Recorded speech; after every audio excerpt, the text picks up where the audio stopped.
गोंदिया जिल्ह्यात मागील 5 दिवसात जोरदार पावसाने हजेरी लावली। या पावसामुळे वैनगंगा नदीच्या पाणीपात्रात वाढ झाली आहे। त्यामुळे वैनगंगा नदीवर बनवण्यात आलेल्या धापेवाडा बॅरेजचे 7 दरवाजे उघडले असून 45,825 क्युसेक्टर सध्या पाण्याचा विसर्ग सुरू आहे।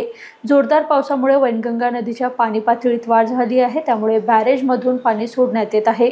नदीकाठाच्या गावातील लोकांना सतर्कतेचा इशारा देण्यात आला आहे।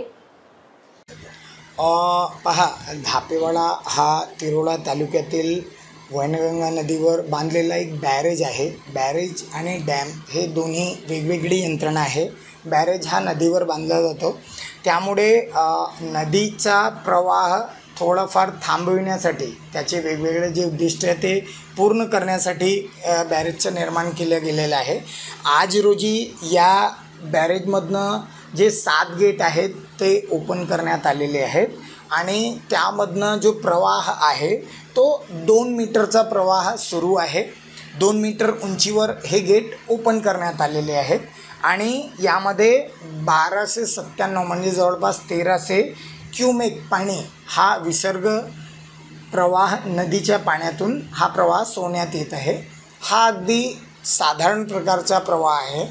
नागरिकांनी खूप काही काळजी किंवा चिंतेची गरज नाही, परंतु पावसाळ्याचे दिवस असल्यामुळे नागरिकांनी फक्त सावधगिरी बाळगण्याची आवश्यकता आहे। बॅरेजमध्ये किती दरवाजे आहेत? बॅरेजमध्ये जवळपास 23 गेट्स आहेत, त्यापैकी हे 7 गेट ओपन करण्यात आलेले आहेत।